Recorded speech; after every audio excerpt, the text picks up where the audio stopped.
This thing is exhaustive. They spent months on it. One of the authors is joining us now, Jon Wertheim, Sports Illustrated. Thanks, as always, for making time for us, John.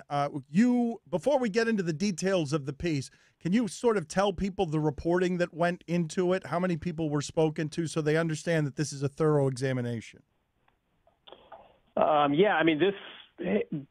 This came via tip the day after this Jerry Richardson story in, whatever that was, in mid-December. So, this was two plus months, and we spoke to dozens of people. Some of them, didn't want to speak. Some of them spoke but didn't want their identities revealed. And it was one of these stories where it started with one tip and one conversation led to another. And if you talk to me, you really ought to talk to her. And it just kind of spiraled from there. All right, explain to the people what you uncovered during that spiral for those who haven't read the piece.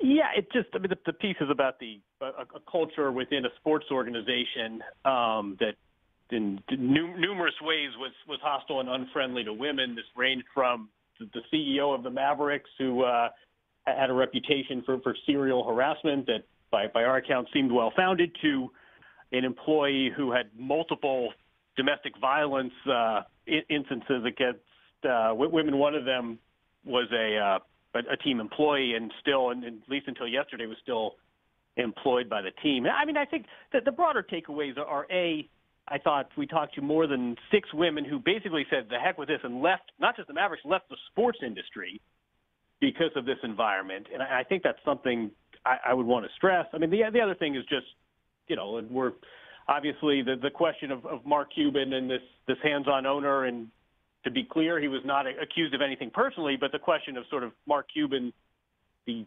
hands-on owner, what did he know, if anything, and when did he know it? And I think clearly by social media, this has kind of pivoted to as much a discussion about Mark Cuban as Me Too in a hostile workplace. Many of the incidents were reported to HR, and in your story, you talk about a breakdown in HR. What was the cause for the breakdown in human resources? Yeah, I don't know if they were. I mean, the head of HR, we were told by multiple sources, knew about this. I don't know if there were formal complaints to him. This was an HR officer. He's an older man and would do things like send around emails to some employees, stating his objection to Jason Collins, revealing that he's gay. And I think that there was a sense, and we heard this from men, from women, from different departments, that HR was not some place where they could feel safe. The HR officer didn't seem to have an office. He had a cubicle, and it was right near the CEO's office, who in some cases was the subject of a lot of these allegations. So it just seemed like a awfully dysfunctional workplace, but also just it wasn't designed for sort of candid examination. That's on Cuban, no? I say this about Mark. I mean, he called me within the hour. I've spoken to him multiple times over the past few days. He claims that he's embarrassed, he's deeply upset, but he also claims that he knew none of this. He felt a gut punch and blindsided, and this is killing me. I mean, Mark says, listen, I'm on the basketball side. You ask me anyone's salary, I'll tell you what it is, but I kind of let the business side do their thing. And I guess, we can draw our own inferences, and I think there will be an investigation that may determine a little more of who may or may not have known what. But, yeah, I mean, the fact that you have this hands-on owner who is famous for sort of his involvement, his attentiveness to the team, not knowing about this is predictably, I think this is an angle to the story people are picking up on. It's a Sports Illustrated exclusive, inside the corrosive workplace culture of the Dallas Mavericks. It's the Harvey Weinstein stuff coming into sports here. Jon Wertheim, one of the authors on the piece, along with Jessica Luther, is with us on ESPN Radio.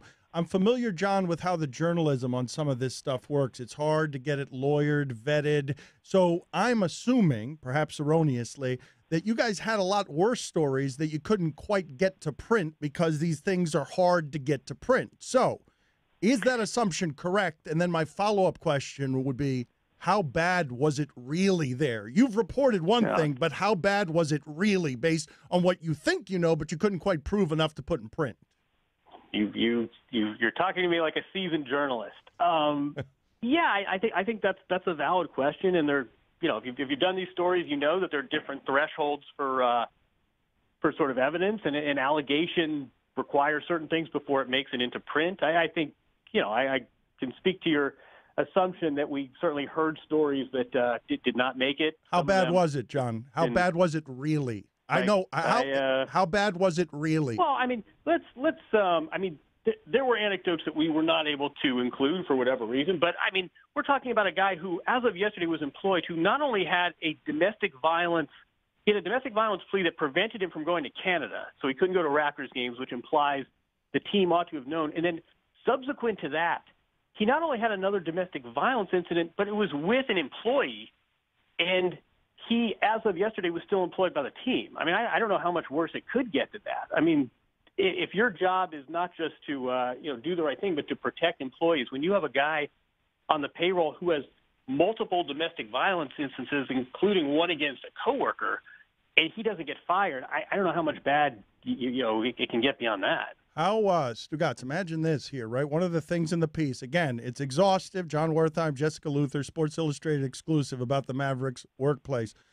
I'm sitting here looking at everything that's happening here because this is not something that we have seen in sports before. And I can't believe that the place, John, that women in the Mavs organization found as a sanctuary was the locker room, that the locker room was among the safest places. I got to say that was something that came up again and again, that they said, listen, Dirk Nowitzki, great. Vince Carter, great. Sean Marion, great. Rick Carlisle, nothing but professional. You go into the locker room, we talk about whether it's our Access Hollywood incident, when the locker room has become synonymous with this inhospitable atmosphere. These women said, listen, I went in the real locker room and I was treated with courtesy like a professional. I'd go to my desk, and that's when the zoo began. So, I mean, I think I'm glad you brought that up, because I think it's interesting for all the sports scandal stories where it's athletes doing wrong. Woman after woman said, this team, this locker room was completely professional, completely hospitable to women. It was when I got to my desk that the guys were, watching porn and making sexual advances. Crazy. How do you imagine Adam Silver will deal with this? He's going to have to. Yeah. Yeah, I don't know, and I got to say to Mark's, I reported this. I'm not determining who knew what and when. There'll be an investigation. I think that's the NBA's next job. But I got to say that I did this story on Jerry Richardson, never heard back. I don't believe there's ever been a public statement. I don't believe there's ever been an apology. I mean, within an hour of getting this, Mark had alreed made personnel moves. He doesn't want to sell his team. Third party. I mean, he doesn't want to sell. But I feel like Mark's, Mark got out ahead of this. He's spoken to me multiple times, and I don't know where this fits into the whole dynamic with the NBA, but I'm struck by the different reactions between these two stories. Always good work, John. Thank you for making the time for us. Thanks, guys.